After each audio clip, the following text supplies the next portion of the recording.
3 étudiants universitaires collaborent sur un projet vidéo examinant les racines des peurs les plus profondes des gens.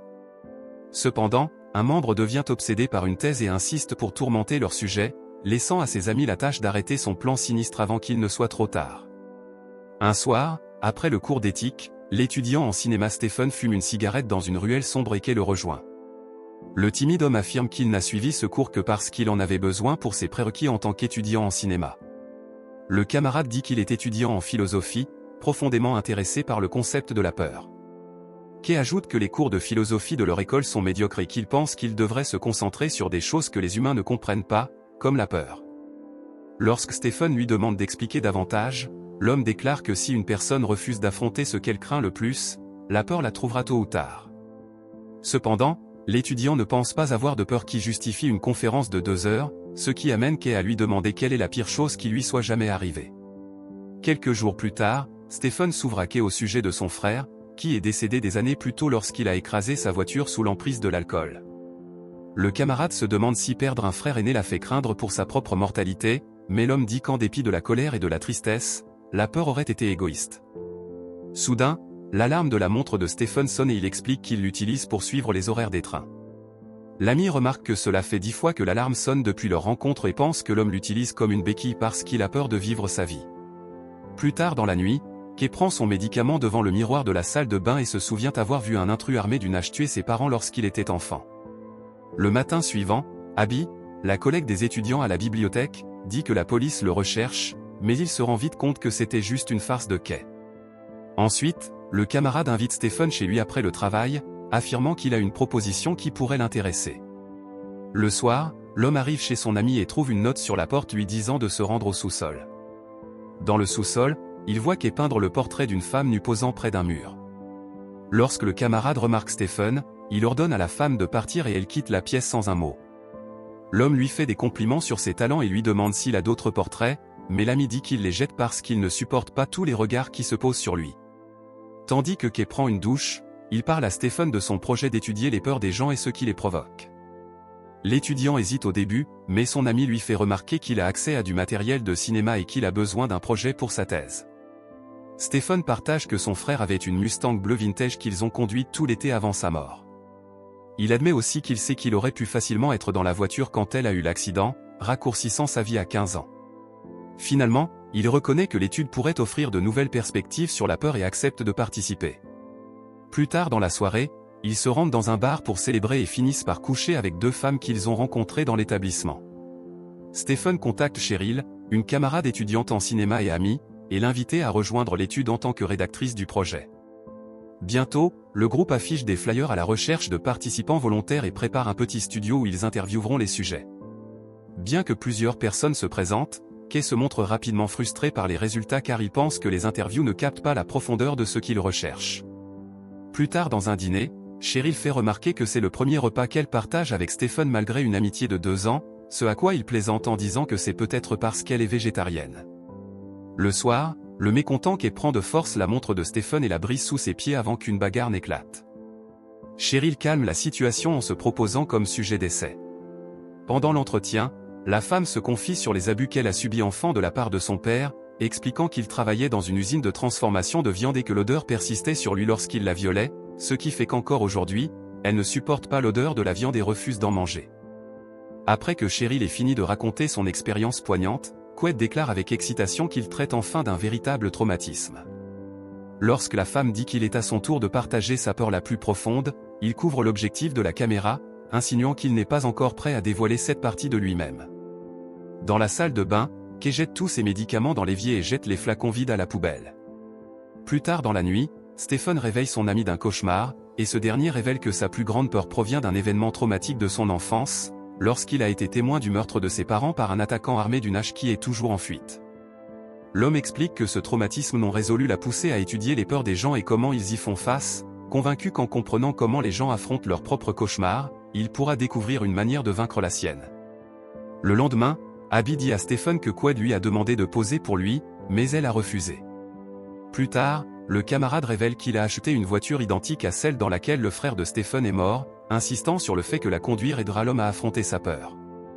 Bien que mal à l'aise avec la situation, l'étudiant accepte, espérant que cela lui apportera une forme de clôture concernant la mort de son frère. Cet après-midi-là, Kay écoute attentivement Joshua, qui partage que sa plus grande peur est de devenir sourd à nouveau après avoir perdu temporairement l'audition pendant 3 ans à cause d'un accident de jeunesse. Le soir, dans un club de gentlemen, l'homme se rend dans les coulisses pour essayer de convaincre les danseuses exotiques de poser à nouveau pour ses peintures, révélant qu'il paie différentes femmes pour être ses modèles. Quelques minutes plus tard, il imagine le meurtrier de ses parents qui le fixe sinistrement depuis une autre table, puis il observe des lacérations apparaître sur la femme nue qui danse sur scène. Le lendemain, Cheryl offre une nouvelle montre à Stephen pour remplacer celle que leur groupe a détruite, puis Abby, qui a une tache de naissance en forme de port wine couvrant la moitié de son visage, accepte de faire une interview avec juste son collègue. Elle lui confie sa peur d'être ridiculisée pour son apparence, puis révèle que la tache couvre également la moitié de son corps. La femme embrasse Stephen, mais comme il aime Cheryl, il la repousse doucement et quitte les lieux sans son matériel vidéo. Plus tard, l'étudiant demande à Quaid d'aller chercher le matériel dans la chambre d'Abby et dit qu'il est prêt à conduire la voiture, car il prévoit de l'utiliser pour emmener Cheryl à un rendez-vous demain. Le lendemain, le camarade se rend chez la femme pour récupérer la caméra et remonter son moral en lui disant qu'elle est attirante à sa manière, puis ils se rendent dans un club où Abby demande à l'homme de la peindre sans la tache de naissance, tandis que Cheryl et Stephen échangent enfin leur premier baiser. Lors du rendez-vous, Abby et Quaid font l'amour. Pendant l'acte, l'homme horrifié voit que la moitié du corps de la femme est manquante, puis le meurtrier fait irruption dans la pièce, mais il se réveille finalement du cauchemar. Quelques jours plus tard, une autre interviewée dit qu'elle souffre d'agoraphobie et que sa mère a dû s'occuper d'elle, ce qui a mené à une relation haineuse mais dépendante. Après la mort de sa mère, elle a essayé de se suicider avec un rasoir au cou et est brièvement morte avant d'être réanimée. Elle affirme que revenir à la vie l'a rendue complètement sans peur, mais le furieux Quaid l'attaque, déchirant la fausse cicatrice sur son cou et exposant son mensonge. Après son départ, Stephen et Cheryl confrontent l'homme, critiquant son comportement et lui rappelant qu'il s'agit simplement d'un projet scolaire. Leurs paroles alimentent sa colère, ce qui le pousse à détruire le matériel dans un accès de rage. Terrifiée, la camarade féminine quitte la maison, et après que son petit ami en ait assez des paroles cruelles de l'homme dérangé, il frappe Quaid et coupe les ponts avec lui également. Quelques jours plus tard, Stephen apprend que les camarades ont soumis la thèse, bien qu'il ne l'ait jamais terminée. Cette nuit-là, Quaid arrive dans la Mustang bleue, s'excuse pour son comportement et supplie l'homme de lui donner une dernière chance, car il progresse avec son étude sur la peur. L'étudiant lui demande pourquoi il a soumis le film et l'ami répond qu'il ne pouvait pas le laisser échouer. Il promet de payer pour le matériel brisé et dit qu'il donnera à l'homme un trajet pour rentrer chez lui. Cependant, une fois que Stephen monte dans la voiture, Quaid boit de l'alcool dans une flasque et accélère. Il manque de percuter un mur, mais Stephen saisit le volant à temps. Effrayé et en colère, l'étudiant sort de la voiture et ignore les suppliques de son camarade pour revenir. Pendant ce temps, Cheryl retourne chez Quaid pour récupérer le reste de son matériel. Elle trouve une pièce remplie de peintures de femmes nues, leur corps représenté de manière sanglante et mutilé. Quelques instants plus tard, Quaid la surprend en train de fouiller, et lorsqu'elle tente de partir, il déclare qu'il veut amener l'étude au niveau supérieur. Le lendemain, l'homme cloue les fenêtres d'une pièce et vérifie la caméra au plafond. Plus tard, Stephen et Abby regardent des vidéos de la femme en train d'enlever ses vêtements diffusés sur toutes les télévisions du campus. Ensuite, une vidéo montre Quaid badigeonnant de la peinture sombre sur le portrait, dépeignant de manière cruelle que c'est sa réalité et qu'elle ne sera jamais normale. Ce soir-là, Quaid accueille Joshua chez lui et dit qu'il a des questions supplémentaires concernant son interview. Soudain, il assomme l'invité et lui place un dispositif maison sur la tête qui simule un handicap auditif. Joshua admet qu'il a peur, alors le capteur enlève le dispositif. Quelques secondes plus tard, Quaid tire une balle près de la tête de l'otage, endommageant gravement son audition. L'homme sadique enregistre l'acte répugnant et se moque de Joshua alors qu'il hurle de douleur. Plus tard, Kay laisse l'étudiant blessé devant un hôpital et lui dit qu'il a laissé sa peur gagner. En même temps, Abby appelle Stephen et lui demande s'il l'aimerait plus si elle n'avait pas de tache de naissance. Après l'appel, elle remplit sa baignoire de javel et frotte sa peau avec de la laine d'acier, désespérant de se débarrasser des marques de naissance. Plus tard, elle trébuche hors de sa chambre et les gens hurlent de choc devant son apparence ensanglantée. Sentant que la femme pourrait se faire du mal, Stephen court à son dortoir pour la trouver. Bientôt, l'homme voit Abby dans le couloir et la conduit précipitamment à l'hôpital le plus proche. À l'hôpital, Joshua reconnaît Stephen et le voit fixer la hache au mur, car il blâme Quaid pour la souffrance d'Abby et se souvient que le meurtrier à la hache est la racine des peurs des camarades. L'étudiant saisit l'arme, puis se dirige vers la maison en brandissant la lame, et l'homme effrayé se cache dans la pièce. Des souvenirs de cette nuit fatidique lui viennent en tête. Stephen abat la porte avec la hache tout en provoquant Quaid pour qu'il affronte enfin ses peurs, comme il force les autres à faire.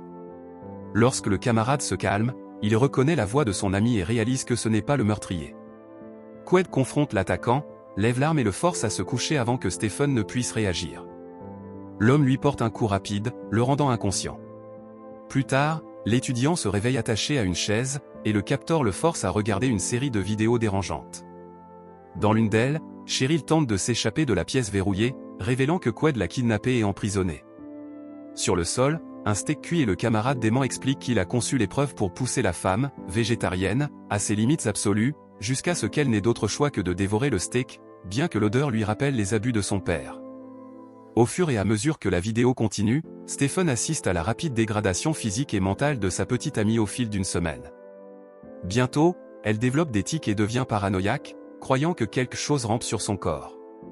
Pendant les premiers jours, elle regarde de fiamme la caméra et dit à Quaid qu'elle ne fera jamais ce qu'il veut, mais à mesure que la faim et la délire prennent le dessus, elle réalise que la seule manière de s'en sortir est de suivre les ordres de l'homme. Finalement, la femme affamée et désespérée mange la viande avariée juste pour rester en vie. Tandis que Stephen regarde sa petite amie ingérer la viande pourrie, Quaid explique calmement ce qu'il pense se passer dans l'esprit de la femme.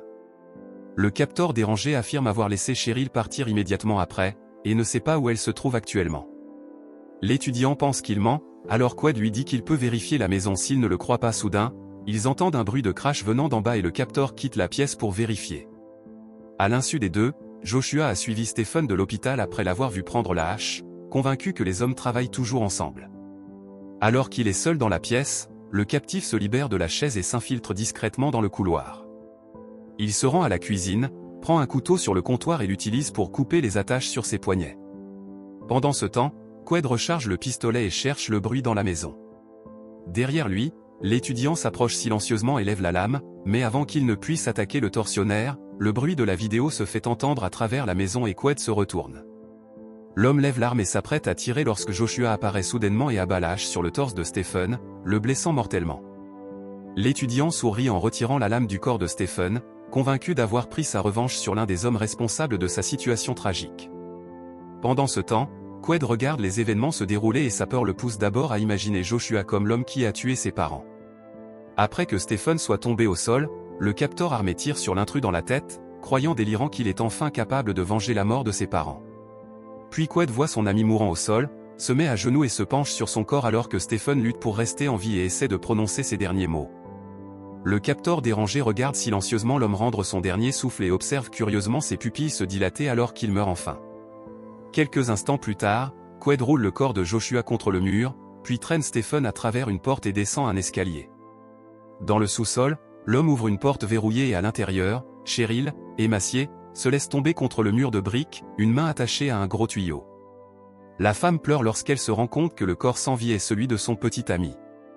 Le capteur sadique prend un couteau de poche et le jette par terre après avoir affiché un sourire dégoûtant, se demandant à haute voix combien Cheryl doit avoir faim avant de consommer toute la chair de Stephen, insinuant qu'il continuera à observer la dégradation de la femme alors qu'elle lutte contre l'envie animale pour rester en vie.